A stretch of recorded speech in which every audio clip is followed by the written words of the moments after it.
इस चैप्टर को हमने डिवाइड करा है सबसे पहले मेल रिप्रोडक्टिव ऑर्गन में। ये जो स्पर्म है और ये जो इनकी सिक्रीशन है, दोनों मिला के बनता है सीमन। नेक्स्ट पोर्शन है आपका फीमेल रिप्रोडक्टिव ऑर्गन। इसके पास भी एक प्राइमरी सेक्स ऑर्गन है और सेकेंडरी सेक्स ऑर्गन है। अब अगर हम लोग देखते हैं स्पर्मेटोजेनेसिस के बारे में, तो ये वो प्रोसेस है जहां पर स्पर्म की फॉर्मेशन चल रही है। इस पॉइंट ऑफ टाइम पे जब फॉलिकल्स बन रहा है, इस पॉइंट ऑफ टाइम पर अभी तक प्रोजेस्टेरोन बिल्कुल नील चल रहा है, कोई लेना देना नहीं है प्रोजेस्टेरोन का, ठीक है। इस पॉइंट ऑफ टाइम पे ऑक्सीटोसिन भी हेल्प करता है और एल्वियोलर ग्लैंड को कॉन्ट्रैक्ट करता है, जिसके वजह से मिल्क इजेक्ट करता है। प्रोलैक्टिन मिल्क सिक्रीट करा रहा है और ऑक्सीटोसिन मिल्क इजेक्ट करा रहा है, दोनों में डिफरेंस है। हेलो बच्चों, वेलकम टू एनसीईआरटी नीट अड्डा। मेरा नाम है भारती और मैं आपकी ज़ूलॉजी एजुकेटर हूँ। अभी हम लोगों ने वन शॉट में, एक्चुअली 2 शॉट में अपना चैप्टर ह्यूमन रिप्रोडक्शन खत्म किया है। बट इस चैप्टर को आप माइंड मैप के फॉर्मेट में जब पढ़ते हैं तो आपको ये रिवीजन में बहुत ज़्यादा हेल्प करता है। तो ये जो चैप्टर है, इसका माइंड मैप आज हम लोग करने वाले हैं एंड विद इन 30 मिनट्स ये चैप्टर कंप्लीट होने वाला है। तो आप लोगों को भी अपनी स्पीड वैसी ही रखनी है ताकि आपका रिवीजन विद इन 30 मिनट्स ये चैप्टर का हो जाए और बोर्ड्स में और नीट के अंदर आप इस चैप्टर से मैक्सिमम नंबर स्कोर कर पाओ। अब सबसे पहले बात करते हैं रिप्रोडक्शन। रिप्रोडक्शन होता है जब एक ऑर्गेनिज्म अपने जैसा एक और ऑर्गेनिज्म प्रोड्यूस करता है। इस चैप्टर को हमने डिवाइड करा है सबसे पहले मेल रिप्रोडक्टिव ऑर्गन में। अब मेल रिप्रोडक्टिव ऑर्गन की बात करते हैं तो वहां पर होता है एक प्राइमरी सेक्स ऑर्गन और होते हैं secondary sex organ. Primary sex organ होता है जहां पर गैमीट प्रोडक्शन हो रही है और सेक्स हार्मोन प्रोड्यूस हो रहे हैं, जैसे कि टेस्टिस। और वहीं पर सेकेंडरी सेक्स हार्मोन जो होता है, सेकेंडरी सेक्स ऑर्गन जो होते हैं, वहां पर कंडक्शन और स्टोरेज ऑफ गैमीट्स हो रहा होता है। तो इसके अंदर आ जाते हैं आपके एसेसरी डक्ट्स, जैसे कि वास डेफरेंस हो गया, एपिडिडाइमिस हो गया, ये सारे के सारे आपके सेकेंडरी सेक्स ऑर्गन में आते हैं। अब जब हम लोग टेस्टिस की बात करते हैं तो टेस्टिस प्रेजेंट होती है एक पाउच लाइक स्ट्रक्चर में, जिसको हम लोग कहते हैं स्क्रोटम। और ये स्क्रोटम एक्स्ट्रा एब्डोमिनल कैविटी में प्रेजेंट होता है। क्यों एक्स्ट्रा एब्डोमिनल कैविटी में प्रेजेंट है? क्योंकि बेटा जी, स्पर्म फॉर्मेशन के लिए टेस्टिस को रिक्वायर्ड होता है 2 से 2.5 डिग्री सेल्सियस कम टेम्परेचर, जो कि एक्स्ट्रा एब्डोमिनल कैविटी में ही मिल पाता है। तो इस वजह से वो स्क्रोटम बाहर प्रेजेंट होता है, एक्स्ट्रा एब्डोमिनल कैविटी में प्रेजेंट होता है। अब बात यह है कि इन एक्चुअल टेस्टिस बनती है एब्डोमिनल कैविटी में, लेकिन वो एक इंग्विनल कैनाल के थ्रू आ जाती है वापस एक्स्ट्रा एब्डोमिनल कैविटी में, ताकि उसको वो टेम्परेचर मिल सके जहां पर वो स्पर्म फॉर्मेशन कर सके। अब अगर हम लोग पूरा का पूरा सीक्वेंस देखते हैं स्पर्म का, कि स्पर्म की ट्रांसपोर्टेशन कैसे होती है, तो टेस्टिस डिवाइडेड है 250 कंपार्टमेंट्स में। उन कंपार्टमेंट्स को बोला जाता है टेस्टिकुलर लोब्यूल्स। टेस्टिकुलर लोब्यूल्स के अंदर, हर एक टेस्टिकुलर लोब्यूल के अंदर प्रेजेंट होते हैं 1 से 3 सेमिनिफेरस ट्यूब्यूल, और यही वो जगह है जहां पर स्पर्म फॉर्मेशन हो रही होती है। सेमिनिफेरस ट्यूब्यूल से निकलती है ट्यूबुलाई रेक्टाई, ट्यूबुलाई रेक्टाई से जाता है रेटिटेस्टिस में, रेटिटेस्टिस से वासा एफ्रेंशिया, और फिर जाता है एपिडिडाइमिस में। अब जब हम लोग एपिडिडाइमिस की बात करते हैं तो ये वो जगह है जहां पर स्पर्म स्टोर हो रहा है और यहां पर स्पर्म मैच्योर होता है। स्टोरेज टेम्परेरी होती है, लेकिन मैच्योरेशन ऑफ स्पर्म होता है एपिडिडिमिस में। एपिडिडिमिस के बाद जो स्पर्म होता है वास डेफरेंस में जाता है, जिसको स्पर्म डक्ट भी बोला जाता है, और यही वो वास डेफरेंस है जो स्पर्म को with the help of pulsation वापस एब्डोमिनल कैविटी में लेके जाती है। इसके बाद वास डेफरेंस के पास एक डक्ट आती है जो कि सेमाइनल वेसिकल की डक्ट आती है। ये दोनों डक्ट मिलके बनाते हैं इजैक्युलेटरी डक्ट, और ये इजैक्युलेटरी डक्ट प्रेजेंट होती है यूरेथ्रा के अंदर, और वो यूरेथ्रा एक्सटेंड करती है इनटू द पीनस, और एंड में ओपनिंग यूरेथ्रल मीटर से स्पर्म बाहर इंसेमिनेट हो जाते हैं, इजैक्युलेट हो जाते हैं। ये हो गया पाथवे जो कि हर बार पूछा जाता है, मैक्सिमम टाइम पूछा गया है, ठीक है। अब ये पूरा का पूरा पाथवे हो गया। अब नेक्स्ट चीज आती है मेल रिप्रोडक्टिव ऑर्गन में, that is male external genitalia. तो वो है पीनस। पीनस क्या है? पीनस बेसिकली एक इरेक्टाइल टिश्यू है, कॉपुलेटरी ऑर्गन है, मस्कुलर और ट्यूबुलर स्ट्रक्चर होता है, और इसका जो एंड पार्ट होता है, एंड पोर्शन होता है, वो थोड़ा सा बल्ज्ड आउट होता है, और इसी बल्ज्ड आउट वाले पोर्शन को हम लोग कहते हैं ग्लैंस पीनस। और ये जो ग्लैंस पीनस है बेटा जी, it is covered by a loose fold of skin, जिसको हम लोग कहते हैं फोर स्किन या फिर कहते हैं फ्रेन्यूलम। अब जब हम लोग मेल एक्सटर्नल जेनिटिलिया की बात करते हैं, पीनस की बात करते हैं, तो इसमें 3 लॉन्गिट्यूडनल सर्कुलर मसल्स प्रेजेंट होती है। एक का नाम है कॉर्पोरा कैवर्नोसा, कॉर्पोरा स्पॉन्जियोसम और कॉर्पोरा कैवर्नोसा। जो आपकी कॉर्पोरा स्पॉन्जियोसम होती है ना बेटा जी, वो ग्लैंड्स पीनस तक आती है, बाकी दोनों मसल्स ग्लैंड्स पीनस तक नहीं आती है। ठीक है, अब बात कर लेते हैं एसेसरी रिप्रोडक्टिव ग्लैंड्स की। यहां पर मेल के अंदर हमें 3 तरह के ग्लैंड्स देखने को मिलते हैं। एक है सेमाइनल वेसिकल जो कि पेयर्ड होता है, प्रोस्टेट जो कि अनपेयर्ड है, और बल्बो यूरेथ्रल जिसको हम लोग काउपर्स ग्लैंड भी बोलते हैं, ये भी होता है पेयर्ड। अब जब बात करें सिक्रीशन की, तो सबसे ज्यादा सिक्रीशन लेके आता है आपका सेमाइनल वेसिकल, सब उसके बाद प्रोस्टेट, और सबसे कम सिक्रीशन देता है आपका बल्बो यूरेथ्रल वाला ग्लैंड। अब जब हम लोग सेमाइनल वेसिकल की बात करते हैं तो ये मेजरली ये अपनी सिक्रीशन में लेके आ रहा है फ्रक्टोज, प्रोस्टेट ग्लैंड लेके आता है कैल्शियम और सर्टेन एंजाइम और एल्कलाइन फ्लूइड होता है, और bulbo urethral gland basically alkaline fluid release करता है जो कि ट्रांसपेरेंट इन नेचर होता है। अब ये जो स्पर्म है और ये जो इनके सिक्रीशन है, दोनों मिला के बनता है सीमन।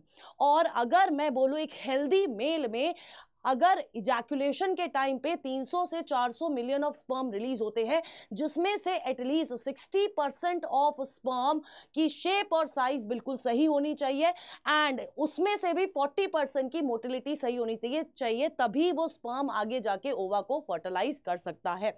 यहां पर आपका मेल रिप्रोडक्टिव ऑर्गन हो जाता है खत्म। नेक्स्ट पोर्शन है आपका फीमेल रिप्रोडक्टिव ऑर्गन। इसके पास भी एक प्राइमरी सेक्स ऑर्गन है और सेकेंडरी सेक्स ऑर्गन है, सेम फंक्शन कर रहा है। प्राइमरी सेक्स ऑर्गन है ओवरी और प्रोड्यूस कर रहा है ओवा और सेक्स हार्मोन, और सेकेंडरी सेक्स ऑर्गन स्टोरेज करता है और साथ के साथ कंडक्शन करता है गैमीट्स की। अब अगर हम लोग फीमेल रिप्रोडक्टिव ऑर्गन को देखेंगे तो ये जो ऑर्गन है इसके पास ये ओवरी है जहां पर प्रोडक्शन ऑफ गैमीट्स हो रहे हैं। ये ओवरी आगे जाके एक ट्यूबुलर स्ट्रक्चर से जुड़ता है जिसको हम लोग कहते हैं फैलोपियन ट्यूब। अब अगर हम लोग फैलोपियन ट्यूब को देखेंगे तो उसके पास एक फनल शेप्ड स्ट्रक्चर होता है जिसको हम लोग कहते हैं इन्फंडिबुलम, फिर है एम्पुला जहां पर फर्टिलाइजेशन हो रही है, और फिर है आपका इस्थमस जो कि एक नैरो पोर्शन होता है। अब जो इन्फंडिबुलम है उसके आगे प्रेजेंट होते हैं फिम्ब्रिए जो कि फिंगर लाइक प्रोजेक्शन होती है, और यही जो स्ट्रक्चर है वो ओवा को कलेक्ट करता है जब ओवरी उसे रिलीज करती है, यानी कि ओव्यूलेशन के टाइम पर। ठीक है, अब this portion is known as uterus या फिर uterine fundus. This is cervical canal and this is vagina. Cervical canal और वजाइना जो कि फीमेल की कॉपुलेटरी ऑर्गन है, ये दोनों एक साथ मिलके बनाते हैं बर्थ कैनाल। अब अगर हम लोग इनकी लेयर्स की बात करते हैं तो 3 लेयर प्रेजेंट होती है फीमेल की यूट्रस में। पेरीमेट्रियम जो कि थिन मेम्ब्रेनस लेयर होती है, मायोमेट्रियम जो कि स्मूथ मसल से बनी होती है और ये वाइल्ड कॉन्ट्रैक्शंस देती है ड्यूरिंग पार्चुरेशन, और तीसरी होती है एंडोमेट्रियम जहां पर इंप्लांटेशन होती है और मेंस्ट्रुअल साइकिल की सारी चेंजेस इसी एंडोमेट्रियम में प्रेजेंट होती है, और ये एक तरह की ग्लैंड्यूलर लेयर होती है। ठीक है, अब अगर हम लोग फीमेल रिप्रोडक्टिव ऑर्गन का एक्सटर्नल जेनिटिलिया देखते हैं तो एक्सटर्नल जेनिटिलिया को बोला जाता है वुल्वा। इसका पहला पोर्शन है मॉन्स प्यूबिस जो कि फैटी टिश्यू होता है, और इसके ऊपर प्रेजेंट होते हैं प्यूबिक हेयर्स। अब लेबिया माइनोरा होता है labia majora, they are the 2 fleshy fold of skins, और वहीं पर लेबिया माइनोरा जो कि 2 thin fleshy fold of skin present होती है। अब एक स्ट्रक्चर होता है क्लाइटोरिस, ये टाइनी फिंगर लाइक स्ट्रक्चर होता है और ये यूरेथ्रल ओपनिंग के ऊपर प्रेजेंट होता है। फिर होता है हाइमन जो कि नीट 2024 में भी पूछा गया था। ये एक तरह का पार्शियल थिन मेम्ब्रेन है जो कि वजाइना को कवर करती है। फिर आता है बार्थोलिन ग्लैंड जो कि सिक्रीट करता है alkaline fluid during sexual intercourse in the female. अब नेक्स्ट अगर हम लोग देखेंगे तो यहां पर फीमेल रिप्रोडक्टिव ऑर्गन के साथ साथ हम लोग को पढ़ते हैं memory gland. Memory gland is the unique characteristic of mammals. Mammals की यूनिक कैरेक्टरिस्टिक में आती है, ये सिर्फ फीमेल मैमल्स में फंक्शनल होती है, पेयर्ड स्ट्रक्चर होता है, और अगर हम लोग इसको देखेंगे तो इसके अंदर प्रेजेंट होता है ग्लैंड्यूलर टिश्यू और वेरिएबल अमाउंट में फैट प्रेजेंट होता है। ग्लैंड्यूलर टिश्यू में प्रेजेंट होते हैं 15 से 20 मेमोरी लोब्स, उसके अंदर प्रेजेंट होते हैं क्लस्टर ऑफ एल्विलाई। ये वही जगह है जहां पर मिल्क सिक्रीट होता है और मिल्क स्टोर होता है। फिर आते हैं मेमोरी ट्यूब्यूल्स। मेमोरी ट्यूब्यूल्स आगे जाके इकट्ठा होकर मेमोरी डक्ट बनाते हैं। मेमोरी डक्ट ओपन होती है एक वाइड स्ट्रक्चर में जिसको हम लोग कहते हैं मेमोरी एम्पुला, और मेमोरी एम्पुला के बाद आता है लेक्टिफेरस डक्ट, और फिर आता है निपल जहां से मिल्क सक आउट हो जाता है। तो ये आपका फीमेल रिप्रोडक्टिव ऑर्गन वाला पोर्शन है। नेक्स्ट अगर हम लोग बात करें, फिर आ जाती है आपकी gametogenesis. Gametogenesis is the process जहां पर गेमीट की फॉर्मेशन हो रही है। गेमीट की फॉर्मेशन के प्रोसेस को गेमेटोजेनेसिस बोलते हैं, और यहां पर हम लोग दो प्रोसेस की बात करते हैं, स्पर्मेटोजेनेसिस और oogenesis। अब अगर हम लोग देखते हैं स्पर्मेटोजेनेसिस के बारे में, तो ये वो प्रोसेस है जहां पर स्पर्म की फॉर्मेशन चल रही है। अब जब से हमने पढ़ा था कि सेमिनिफेरस ट्यूब्यूल के अंदर क्यूबॉइडल सेल्स प्रेजेंट होते हैं, और ये cuboidal cells are the male germ cells, और यही वो मेल जर्म सेल्स है जो आगे जाके स्पर्म की फॉर्मेशन कर रहे हैं। इनके अलावा एक कॉलमनर सेल्स प्रेजेंट होते हैं जिनको हम लोग कहते हैं सर्टोली सेल्स। ये नरिशमेंट प्रोवाइड करते हैं और स्पर्मियोजेनेसिस में हेल्प करते हैं। तीसरे तरह के सेल्स प्रेजेंट होते हैं जो कि इंट्रासेलुलर स्पेसेस में प्रेजेंट होते हैं, और इनको बोला जाता है outside the seminiferous tubule present होते हैं, और इनको बोला जाता है लेडिक सेल्स, जो कि हार्मोन प्रोड्यूस करते हैं, एंड्रोजन प्रोड्यूस करते हैं, टेस्टोस्टेरोन प्रोड्यूस करते हैं। अब ये जो क्यूबॉइडल सेल्स थे, मेल जर्म सेल्स थे, जिनको हमने बोला था स्पर्मेटोगोनिया, ये 2n होते हैं यानी कि डिप्लॉइड है। इनके अंदर होती है माइटोसिस यानी कि मल्टीप्लिकेशन होती है, बहुत सारे स्पर्मेटोगोनिया बनते हैं। जब बहुत सारे स्पर्मेटोगोनिया बनते हैं उसके अंदर ग्रोथ होती है जिसको हम लोग ग्रोथ फेज बोलते हैं, और ग्रोथ के बाद फॉर्मेशन हो जाती है प्राइमरी स्पर्मेटोसाइट की। ये प्राइमरी स्पर्मेटोसाइट अभी भी डिप्लॉइड है यानी कि 46 क्रोमोसोम प्रेजेंट है। अब इस प्राइमरी स्पर्मेटोसाइट में होती है मियोसिस 1, और यहां पर क्रोमोसोम नंबर डिवाइड होता है और फॉर्मेशन हो जाती है सेकेंडरी स्पर्मेटोसाइट की। अब याद रखना है कि जो सेकेंडरी स्पर्मेटोसाइट है ये हैप्लॉइड है यानी कि 23 क्रोमोसोम प्रेजेंट है। अब इस सेकेंडरी स्पर्मेटोसाइट्स में होगी मियोसिस 2 और फॉर्मेशन हो जाएगी स्पर्मेटिड्स की। अब ये स्पर्मेटिड्स में स्ट्रक्चरल चेंजेस होंगी, साइज की चेंजेस होंगी, और फिर बन जाएगा स्पर्मेटोजोआ यानी कि स्पर्म। और जब स्पर्मेटिड से स्पर्मेटोजोआ बनता है, इस प्रोसेस को स्पर्मियोजेनेसिस बोला जाता है। जब ये स्पर्मेटोजोआ बन जाता है उसके बाद ये स्पर्मेटोजोआ जाके सर्टोली सेल्स में उसका हेड एम्बेड करता है ताकि मैच्योरेशन हो सके, उसको नरिशमेंट मिल सके, और फिर वो सेमिनिफेरस ट्यूब्यूल से रिलीज हो जाता है। और जब ये रिलीज होता है उस प्रोसेस को बोला जाता है स्पर्मिएशन। तो यहां पर 3 वर्ड्स है, स्पर्मेटोजेनेसिस, स्पर्मियोजेनेसिस और स्पर्मिएशन। ठीक है, तो इस तरह से पूरा स्पर्मेटोजेनेसिस वाला प्रोसेस होता है। अब इसके पीछे हार्मोनल कंट्रोल भी होगा, ऑब्वियस सी बात है। हार्मोनल कंट्रोल में हमारा हाइपोथैलेमस इन्वॉल्व है। हाइपोथैलेमस प्यूबर्टी के टाइम पे बहुत ज्यादा जीएनआरएच रिलीज करने लग जाता है। जैसे ही जीएनआरएच जाता है एंटीरियर पिट्यूटरी के पास, एंटीरियर पिट्यूटरी रिलीज करती है लेडिग ल्यूटेनाइजिंग हार्मोन और फॉलिकुलर स्टिमुलेटिंग हार्मोन। एलएच जाता है लेडिक सेल्स के पास, लेडिक सेल सिक्रीट करते हैं टेस्टोस्टेरोन, और अगर टेस्टोस्टेरोन का अमाउंट वॉल्यूम बहुत ज्यादा हो जाता है तो फिर एक नेगेटिव फीडबैक जाता है एंटीरियर पिट्यूटरी के पास कि भैया कम कर दो। तो इस तरह से ये प्रोसेस पूरा कंट्रोल होता है। वहीं पर एफएसएच जाता है सर्टोली सेल्स के पास, और सर्टोली सेल्स क्या करते हैं, स्पर्मियोजेनेसिस में हेल्प कराते हैं। अब अगर स्पर्मियोजेनेसिस भी एक्सेस में जाती है तो सर्टोली सेल्स रिलीज करते हैं एक हार्मोन जिसको हम लोग कहते हैं इनहिबिन हार्मोन। ये इनहिबिन हार्मोन नेगेटिव फीडबैक देता है इंटीरियर पिट्यूटरी को, और जिसकी वजह से ये प्रोसेस फिर आगे जाके कंट्रोल हो जाता है। अब this is the structure of sperm. अगर आप देखेंगे, हेड है, नेक है, मिडल पीस है और टेल है। हेड के अंदर आपका हेप्लॉइड न्यूक्लियस प्रेजेंट है, और कैप लाइक स्ट्रक्चर में प्रेजेंट होता है एक्रोसोम, जिसके अंदर लाइटिक एंजाइम प्रेजेंट होते हैं और ये ओवा को पेनिट्रेट करने में हेल्प करते हैं। फिर मिडल पीस में देयर आर न्यूमरस माइटोकॉन्ड्रिया जो कि स्पर्म की मोटिलिटी के अंदर हेल्प करते हैं, और टेल मोटाइल करती है आपके स्पर्म को। ठीक है, तो ये 3 पार्ट्स में स्पर्म प्रेजेंट होता है। स्पर्म का स्ट्रक्चर डिवाइडेड होता है। यहां पर हमारा स्पर्मेटोजेनेसिस वाला प्रोसेस हो जाता है खत्म। नेक्स्ट हमारा प्रोसेस है oogenesis। अब मेल्स के अंदर process of formation of gamete शुरू होता है ड्यूरिंग प्यूबर्टी, लेकिन फीमेल के अंदर oogenesis स्टार्ट हो जाता है जब एक फीमेल अपनी मदर की वूम्ब में होती है। यानी कि जो oogenesis के टाइम पर ओवरी के अंदर जो होती है डेवलपमेंट फॉलिकल्स की स्टार्ट हो जाती है, तो वहां पर भी सेल्स होते हैं जिसको हम लोग बोलते हैं प्राइमोर्डियल जर्म सेल्स, और ये भी 2n इन नंबर होते हैं। इनके अंदर माइटोसिस होती है, ऊगोनिया बनते हैं, ऊगोनिया के अंदर फर्दर डेवलपमेंट होती है, ग्रोथ होती है, और हमें मिल जाते हैं प्राइमरी oocyte। अब ये जो प्राइमरी oocyte है बेटा जी, ये भी 2n इन नंबर है, अभी तक क्रोमोसोम नंबर डिवाइड नहीं हुआ है। अब ध्यान से सुनिएगा, अब ये पोर्शन बहुत इंपॉर्टेंट है। हुआ क्या है, प्राइमरी oocyte के अंदर मियोसिस 1 होती है। जब ये मियोसिस 1 होगी यानी कि क्रोमोसोम नंबर रिड्यूस होंगे। अब मियोसिस 1 कब तक कंप्लीट नहीं होती है, सोचो, ये वाला जो पूरा पोर्शन है, ये पोर्शन हो रहा है जब वो फीटल स्टेज पर है। तो जब ये फीटल स्टेज में है, मियोसिस 1 स्टार्ट होती है, तो ये प्रोफेज 1 में जाके डिप्लोटीन स्टेज में अरेस्ट हो जाती है। जब ये अरेस्ट हो जाती है तो फिर प्यूबर्टी तक ये उसी में अरेस्टेड रहती है, और जैसे ही प्यूबर्टी आती है आपका मियोसिस 1 कंप्लीट होता है, क्रोमोसोम नंबर डिवाइड होता है, और प्रोडक्शन हो जाता है सेकेंडरी oocyte का, जो कि हैप्लॉइड इन नेचर है, और उसके साथ साथ बनती है फर्स्ट पोलर बॉडी।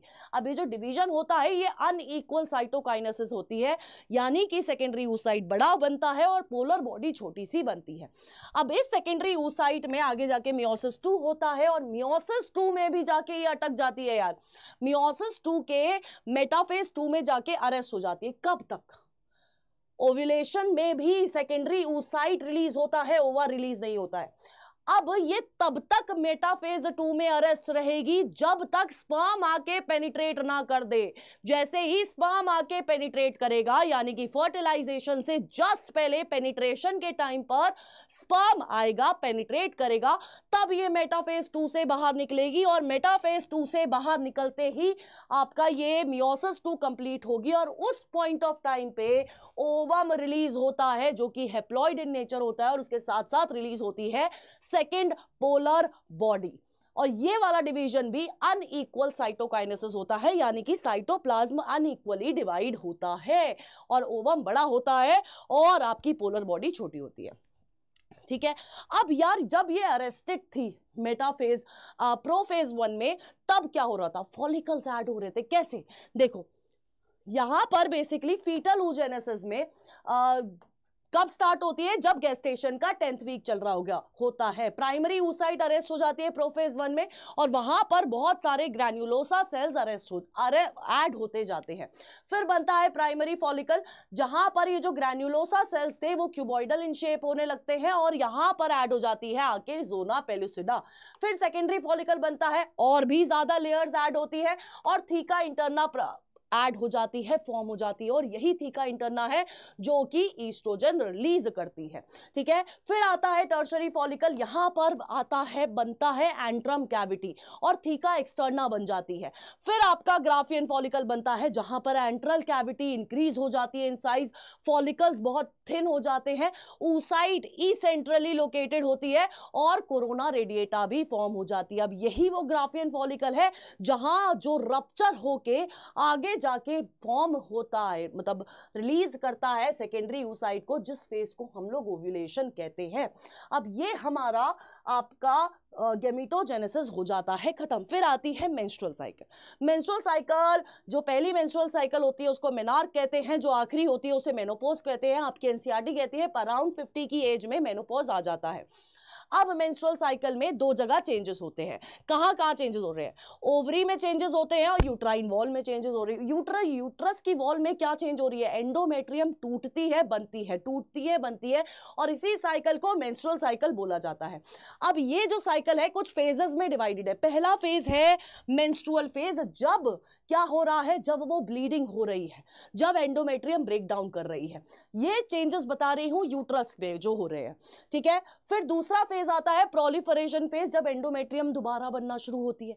तीसरा फेज आता है सिक्रीटरी फेज, जब वो एंडोमेट्रियम थिकन होना शुरू हो जाती है, वो कुशनी होना शुरू हो जाती है, क्योंकि वो वेट कर रही होती है किसका, स्पर्म का, और की फर्टिलाइजेशन हो, क्योंकि उसे उसको आगे जाके बड़ा करना है, उसको उसको पालना है बेसिकली, है ना।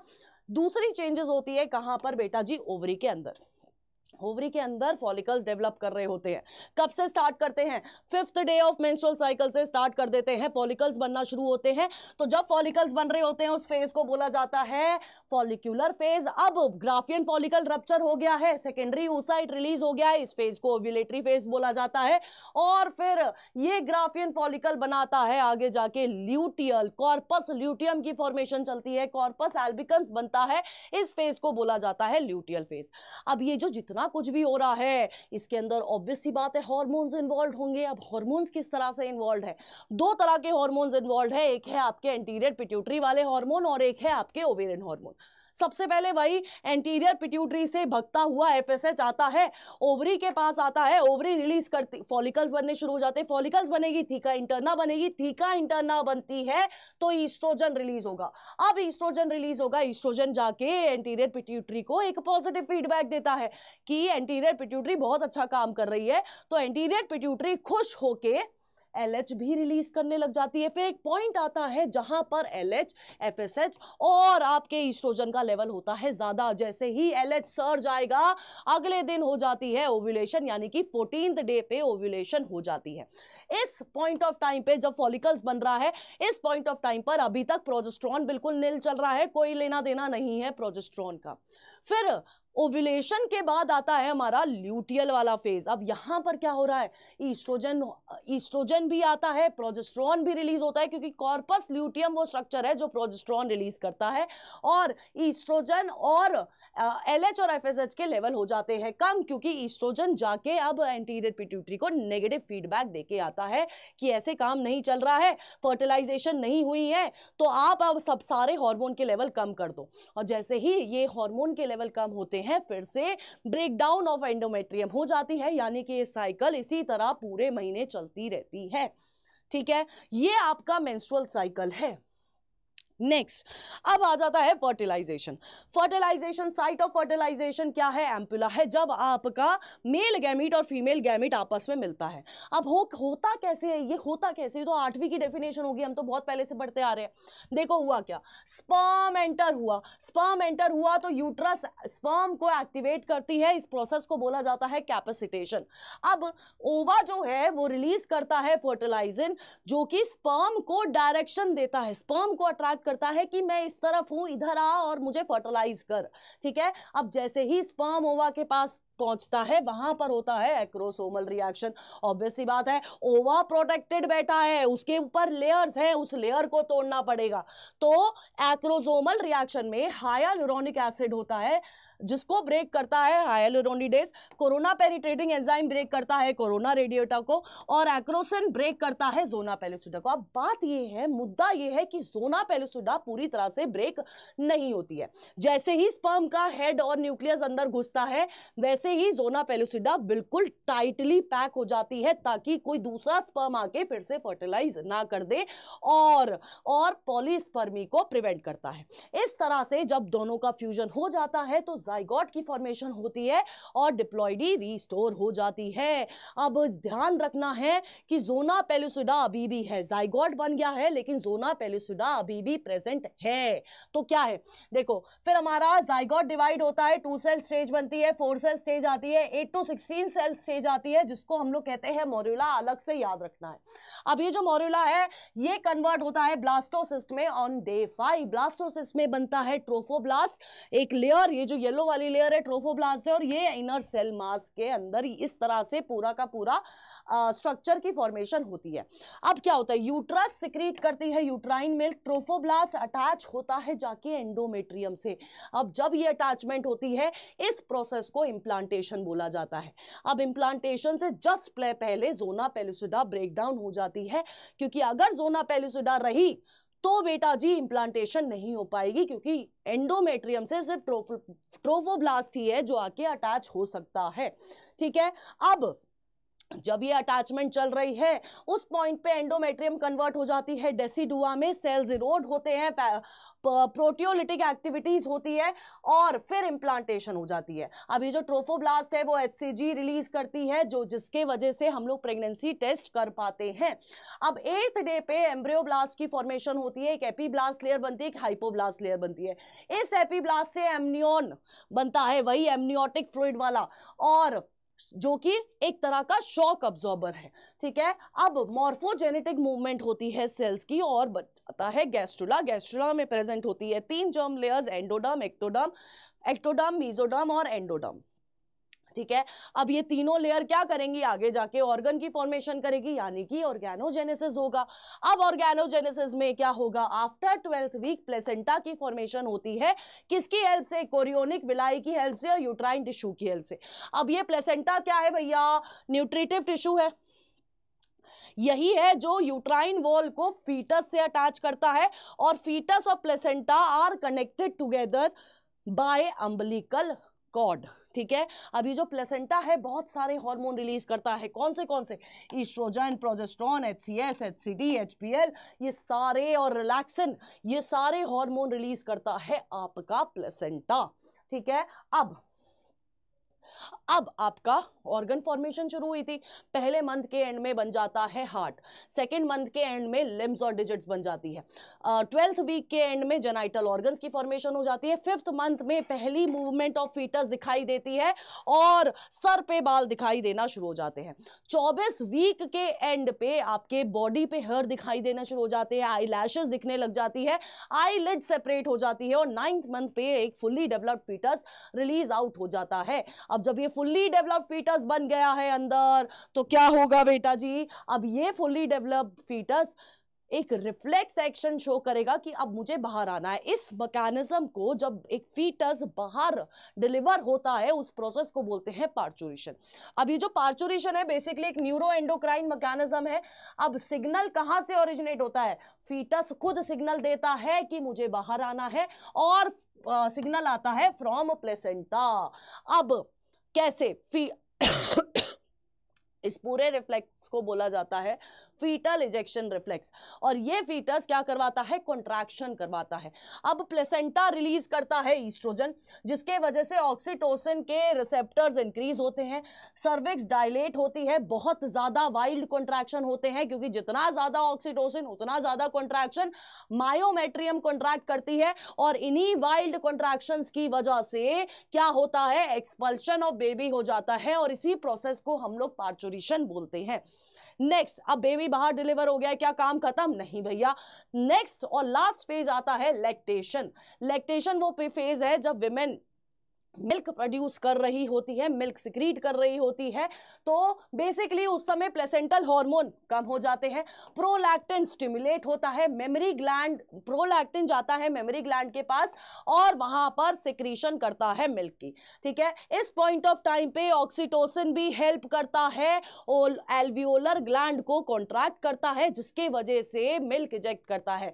प्रोलैक्टिन मिल्क सिक्रीट करा रहा है और ऑक्सीटोसिन मिल्क इजेक्ट करा रहा है, दोनों में डिफरेंस है।